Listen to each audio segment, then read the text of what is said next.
Assalamualaikum, selamat malam pemirsa. Bagaimana kabar Anda hari ini? Senang sekali saya Alam Perdana kembali hadir menjumpai Anda dalam program Berita 5. Hari ini tim redaksi Berita 5 sudah menyiapkan banyak sekali informasi untuk Anda simak, salah satunya terkait dengan perayaan Maulid Nabi di Kecamatan Sukolilo, yaitu Meron. Bagaimana informasi selengkapnya? Kita mulai Berita 5 selengkapnya.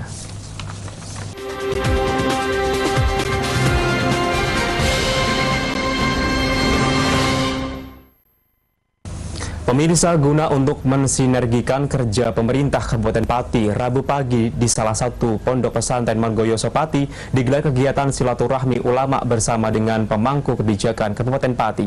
Dalam kegiatan tersebut muncul sorotan tentang degradasi umat yang terjadi di wilayah Pati.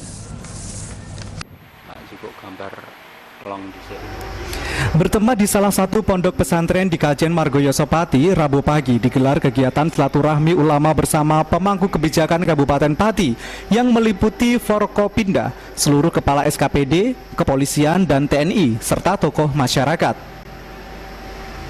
Dalam sambutannya, Bupati Pati Haryanto mengatakan pentingnya kegiatan tersebut guna menyatukan pemahaman dan sudut pandang tentang pentingnya menanggulangi degradasi moral yang terjadi di Kabupaten Pati selama beberapa tahun terakhir.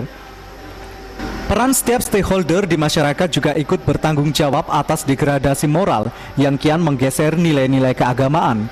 Dengan adanya forum silaturahim ini, diharapkan bisa menjadi ajang untuk saling berkomunikasi antar pemangku kebijakan dengan semua stakeholder untuk saling mengingatkan kembali tugas dan fungsi masing-masing, serta dapat mensinergikan kerja pemerintah. Ada upaya dari pimpinan, ada upaya untuk melangkah. Saya, Pak Kapolres, Pak Dandi, Pak Kajari, Mbak Muat, mewakili dari sesepuh bini sepuh. Ini adalah upaya niatan baik kita, keikhlasan kita dalam rangka untuk mewujudkan Kabupaten Pati yang kita cintai ini untuk menjadi baik.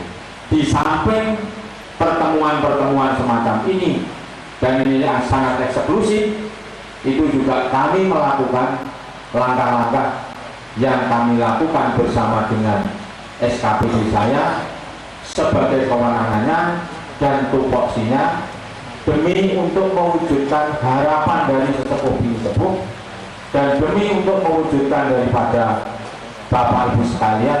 Hadir sebagai pemateri dalam kesempatan tersebut Dandim Eko Setiono dan Kapolres Pati Baharudin Muhammad Syah memaparkan tentang peran dan fungsi mereka dalam menjalankan tugas sebagai penjaga keamanan serta kenyamanan masyarakat.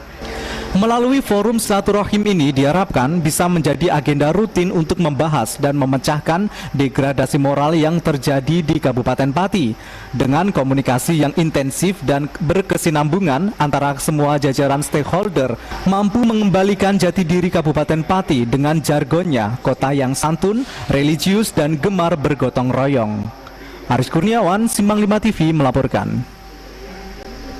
Pemirsa, cuaca buruk yang melanda wilayah Kabupaten Pati dan sekitarnya berdampak pada harga sejumlah komoditas kebutuhan pokok masyarakat di pasar tradisional tidak kunjung turun.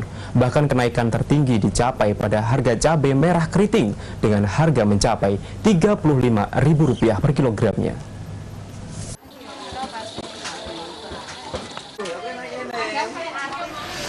Sejumlah harga kebutuhan pokok masyarakat di Kabupaten Pati hingga pertengahan awal bulan Januari 2014 terbilang belum stabil, justru cenderung terus meningkat. Seperti yang terpantau di pasar tradisional Gembong, sejumlah harga sembako terbilang masih cukup tinggi. Seperti harga telur ayam ras, kini masih berada di kisaran Rp18.000 per kilogramnya, dari harga sebelumnya Rp17.000 per kilogram. Bawang merah yakni Rp15.000 per kilogramnya dari harga sebelumnya Rp13.000 per kilogram. Sementara itu tomat Rp10.000 per kilogram dari harga sebelumnya Rp8.000 per kilogram.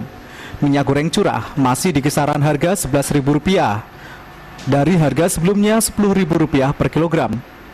Sementara itu kentang Rp12.000 per kilogram, naik Rp1.000 dari harga sebelumnya Rp9.000 per kilogram. Sedangkan komoditas yang menempati peringkat tertinggi masih terjadi pada cabai merah keriting, yakni masih di kisaran harga Rp35.000 per kilogram.